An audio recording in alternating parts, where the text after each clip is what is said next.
90 days left for NEET के लिए 90 दिन का समय एक बहुत ही क्रूशियल फेज होता है। इस समय का सही उपयोग आपको सिलेक्शन के बहुत करीब ले जा सकता है।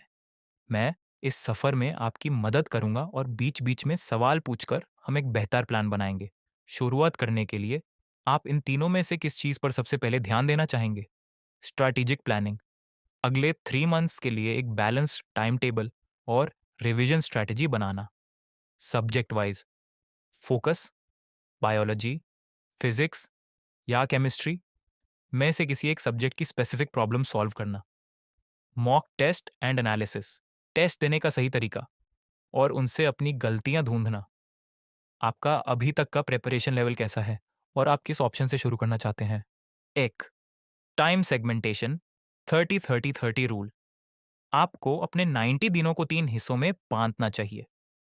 पहले 30 दिन revision and weak areas, NCERT को लाइन बाय लाइन खत्म करें, खास करके बायोलॉजी और इनऑर्गेनिक केमिस्ट्री में जो टॉपिक्स वीक हैं उन्हें अभी प्रायोरिटी दें। अगले 30 दिन प्रैक्टिस एंड कंसिस्टेंसी, रोजाना कम से कम 100 से 150 एमसीक्यूएस सॉल्व करें। फिजिक्स के फॉर्मूलाज की एक शीट बने और रोज देखें।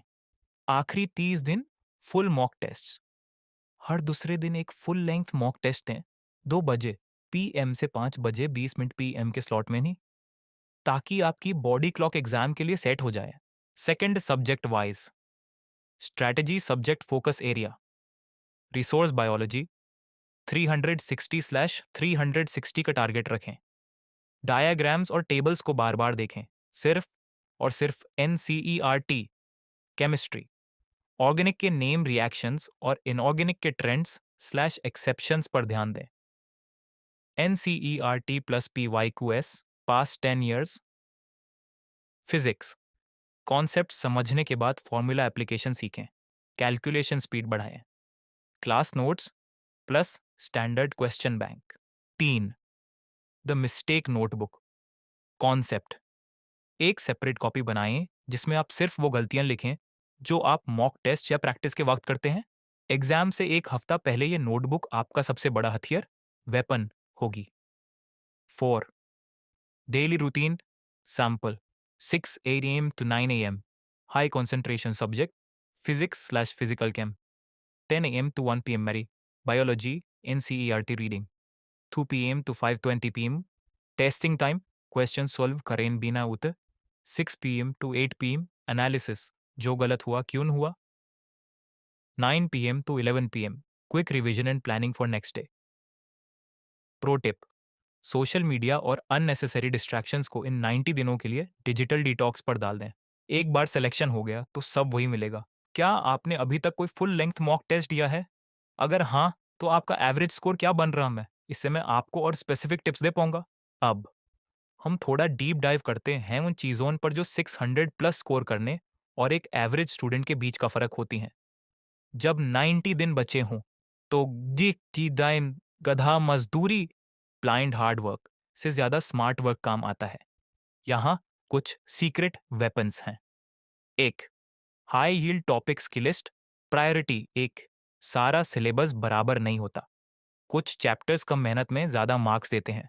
Biology, genetics, biotechnology, human physiology और इकोलॉजी, इनसे लगभग 40 से 50% सवाल आते हैं। फिजिक्स, मॉडर्न फिजिक्स, सेमीकंडक्टर्स और करंट इलेक्ट्रिसिटी, ये इजी हैं और मार्क्स कंफर्म करते हैं।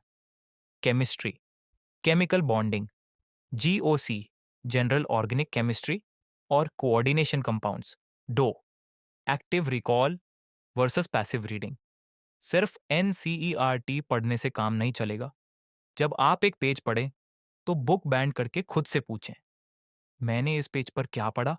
अगर आप याद नहीं कर पा रहे तो आपका ध्यान भटक रहा है। फ्लो चार्ट्स खुद से ड्रॉ करें, खास करके प्लांट फिजियोलॉजी और साइकिल वाले पार्ट्स। 3, फिजिक्स का दार कैसे निकालें? फिजिक्स में अक्सर लोग कैलकुलेशन में फास्ट हैं। रिवर्स इंजीनियरिंग, पहले P Y Qs previous year questions देखो, फिर उनसे जूड कॉन्सेप्ट्स पढ़ो। हर चैप्टर के सिर्फ 15 से 20 कोर फॉर्मूलाज होते हैं। उन्हें एक पेपर पर लिख कर अपने बेड के सामने चिपका दो। रोज सुबह उठते ही 5 मिनट उन्हें देखो। 4. मॉक टेस्ट को एनालाइज कैसे करें? The teen colour rule. Test देने के बाद हर गलत सवाल को 3 कैटेगरीज में मानते हैं। सिली मिस्टेक, सवाल ठीक से नहीं पढ़ा, इसके लिए मेडिटेशन और फोकस जरूरी है। कॉन्सेप्चुअल गैप, टॉपिक ही नहीं पता था, तुरंत उस टॉपिक को रिवाइज करें।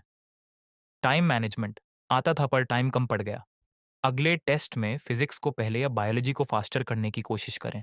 एक गोल्डन रूल याद रखिए, नीट सिर्फ नॉलेज का एग्जाम नहीं है, ये स्पीड और एक्यूरेसी का गेम है। 180 मिनट्स में 200 क्वेश्चंस, जिनमें से 180 करने हैं, का प्रेशर हैंडल करना ही असली चैलेंज है। आपका सबसे डरावना स्केरी सब्जेक्ट कौन सा है जिसमें आपको लगता है कि मार्क्स नहीं बन रहे? मैं उसके लिए आपको एक स्पेसिफिक टेक्निक बता सकता हूँ।